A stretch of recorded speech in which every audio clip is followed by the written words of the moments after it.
question, where you'll have 3 minutes. You will be signaled when there are 15 seconds to conclude your response. I would remind you to please refrain from discussing your opponent's views. We're only interested in what you're thinking. First question. Please introduce yourself to the committee and tell us briefly why you're running for mayor. Dan Lewis, currently a city councilor in Albuquerque, and I'm running for mayor because I believe our city can change. I don't need the job. I'm not running because I need a title or a job. I'm running because I want the job, and I believe our city can change. I believe we can make it better, and I believe if we believe that we can make it better, then we should rise to that challenge, and that's why I'm running. But not only have I been a city councilor, but also entrepreneur in this city. I've ran several companies in the city, lead one of the fastest growing companies in our city, and I've raised my family here. And I want my kids to have every opportunity to go anywhere in the country that they want to go. But I want their best opportunities to be right here in Albuquerque, and that's why I'm running. Please identify businesses or industries that you think are most important to Albuquerque's economy, and tell us specifically what you will do to support them. Well, small businesses are most important because small businesses create 80% of the jobs in our city. I think 18,000 businesses located here in Albuquerque, 80% of those are small businesses, and they create 80% of the jobs in the city of Albuquerque. So we've got to support our small businesses. But we also have some great industries in our city that have the best potential when it comes to directed energy. And one of the CEOs of one of the larger directed energy companies in the country that came to Innovate Albuquerque a few weeks ago, and he said, we're going to make an investment in Albuquerque because of the investment that Albuquerque is making in our innovative culture, our tech environment. So directed energy, health and biosciences, we have great potential there.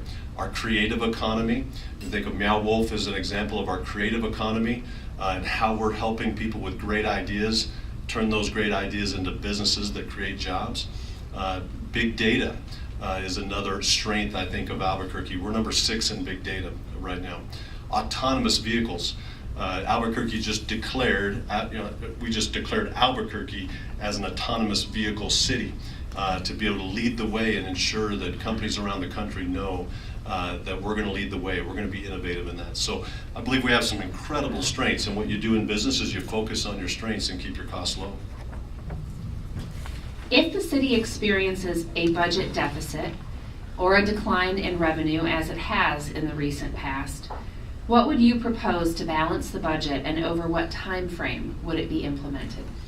Well, we have a $530 million budget in the city of Albuquerque. And in a $530 million budget, there's priorities. There's always areas of waste. There's always areas of duplication. And so we have to be watchdogs in that area first. But it also is a priority issue. Again, we don't have a money problem at City Hall. We have a priorities problem. It's how we prioritize that money. And so right off the bat, our city we're challenged with crime in our city, and we have to make sure that the priority in that budget is public safety. And I'm the candidate that put a dollar amount on public safety. And we're gonna put $15 million. I'm gonna do a mid-year budget substitute. Our first week in office, we're going to propose the kind of budget from the mayor's office that puts the priority on public safety. So it's about managing what we have. It's about keeping our costs low and making sure that we're focused on our strengths. What about Albuquerque keeps you up at night, and what are you going to do specifically to help yourself sleep better?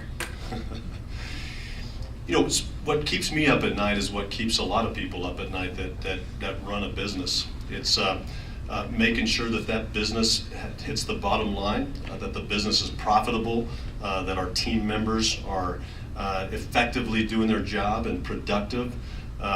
So those are the things that worry me, to be honest, at night, is because I run a company. When it comes to the city of Albuquerque, it's the fact that there's a sense in our city that things are slipping away from us right now.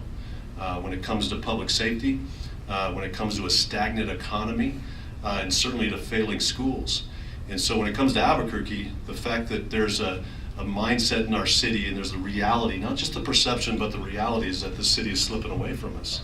And so what keeps me up at night is not only thinking of those things, but also thinking of innovative ideas to be able to fix, problems, that we have in our city. And so oftentimes I'll, get up in the middle of the night, take some notes, and think of some of those things, and be able to put those thoughts to action.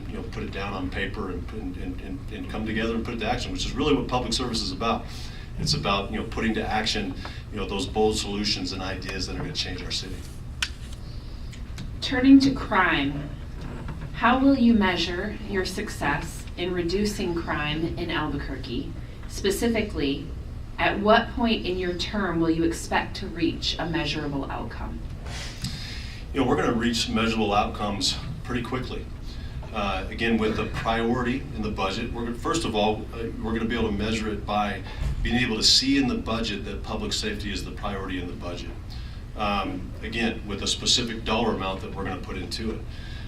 But also, the reality is that we're a dangerous city. We're defined as a dangerous city. And so, not just changing the perception, but the reality of that. I believe when people in this community see that this is the worst place to be a criminal, the most unwelcome place to steal cars, break into homes and businesses, that will be the ultimate marker that we are the worst place in the country to be a criminal. And I won't accept public safety awards, until that's the reality of it. But we lose millions of dollars in potential investment in this city just because of our reputation as a dangerous city right now, along with education and other things, but that I think is primarily it. So we're going to measure it that way. We're also going to measure how many police officers that we have and how we're doing community policing, neighborhood policing. We're going to use data in specific areas of the city that we know experience more crime than other areas, and we'll know by a specific data reduction in crime in those areas. How specifically will you change and reallocate city resources and personnel to achieve your goals? Well, I think I mentioned that earlier, that right now we will put the priority on public safety. And it has to start in the mayor's office. I mean, with 9 city councilors, when a mayor sends down a status quo budget, that's very difficult for 9 city councilors to change, to make that kind of change to a budget. What city councilors are going to do is they're going to fight for their district, and they're going to add more to the budget. That's what always happens. And so a budget priority has to start with the mayor. And it has to start with the priorities that are important for our city right now, again, which is public safety. And again, I put a dollar amount on it. And that dollar amount for raises, specifically for raises to our police department, not just a $28 base pay like we did, which I think is a very competitive base pay, but at 5 years in sergeant and lieutenant, so that we keep our good officers, so we end and stop the exit that's going on right now. And we have an opportunity to be able to attract lateral officers. And one of the ways that we do that is we have one of the best retirements in the country right now for our police officers. And there are other agencies that have decimated their retirements. And we have an opportunity to go to Dallas and Denver and other areas to be able to attract good officers, the best ones, put them through, we have lateral officers that come to our department and put them through a shortened academy and get them out on the streets as soon as possible. But new leadership in APD, very aggressive in our recruiting, and getting to the amount of police officers so that we can be proactive and intelligent in our policing. What is your position on the mandated sick leave issue? Please include whether or not you would like to see it apply to unions, small businesses, nonprofits, and those companies that already have a sick leave or PTO policy. Well, 45,000 people in our city just a few weeks ago said that they did not want that specific bill. And it was, we all know, 7 pages long. It had a lot of problems in it. I'm not going to propose any kind of sick leave bill, partly because I'm fundamentally opposed to mandating human resource, type regulations on small businesses. I tell people, if you like Obamacare, you'll love the Sick Leave Act.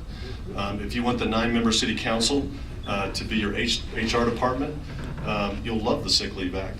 And so I'm not going to propose it. I'm just not going to propose it. And I was, for a year ago, just absolutely fighting against it. I think when some of the business groups thought, how are we going to win this? This is going to hurt, and so let's compromise on it. And I said, let's don't compromise on it. I think we can win the hearts and minds of people and help them understand that this is not about business against families. This is not about business against people. This is about people against people. Some might benefit, but a lot of people are going to lose. And we lift people out of poverty in this city by helping job creators thrive, not by mandating bad regulations that just make it more and more difficult. I have specific examples of companies that were looking at Albuquerque, and just because the sick leave was introduced, I know for a fact that we lost opportunities for jobs in the city. In 3 minutes or less, please tell the hiring committee why you believe you are the best candidate to represent the people of Albuquerque as mayor. Well, I've actually started and run businesses in this city, and I've created private jobs. I've signed the front and the back of paychecks, and this job is not about it's not about a step up. It's about service. It's about putting the people of this city first. It's not about someone that wants a title. It's about someone that wants to serve this city. And I believe that we have the ability to be able to change our city, to be able to make it better. So, when it comes to the experience of being able to run a company, to be able to create private jobs in this city, the mayor of the city of Albuquerque is a CEO of a multi-billion-dollar corporation. And we need a mayor in the mayor's office who understands business, who understands how businesses grow, what hurts businesses and what helps businesses, and the proper relationship of the city government, to be able to help businesses thrive or to hurt. And the fact is, a lot of people run for public office and they're motivated by fear and greed and speed and self-preservation and all the kinds of bad motivations that lead to bad decisions. And we need people that run for public office that are motivated by the freedom, motivated by knowing who they are, and motivated by serving people and putting the people of this city first. I can also tell you that what we do at City Hall has absolutely nothing to do with partisan politics. And I've not served in a partisan position over the last 8 years. I've served in a nonpartisan position, and 100% of what we do has everything to do with making good decisions on behalf of the city and on making sure that businesses and taxpayers get a good return on their tax dollars. So that's why I'm running, and certainly I'm running for my kids. I'm running for the future of this city to be the safe city that we know that it can be, for businesses to have a safe place to do business and a fair place to do business. And we need advocates at City Hall.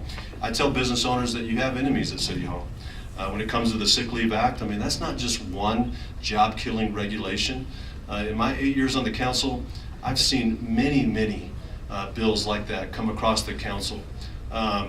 Many ideas. I've heard other councilors say that taxes are good for small business. And so it's incredibly important that we have advocates at City Hall that understand business and that will put the people of the city first. Thank you, Mr. Lewis. The hiring committee, the voters in Albuquerque, will let you know on November 14th if you have been selected to fill the position. Thank you to all our candidates.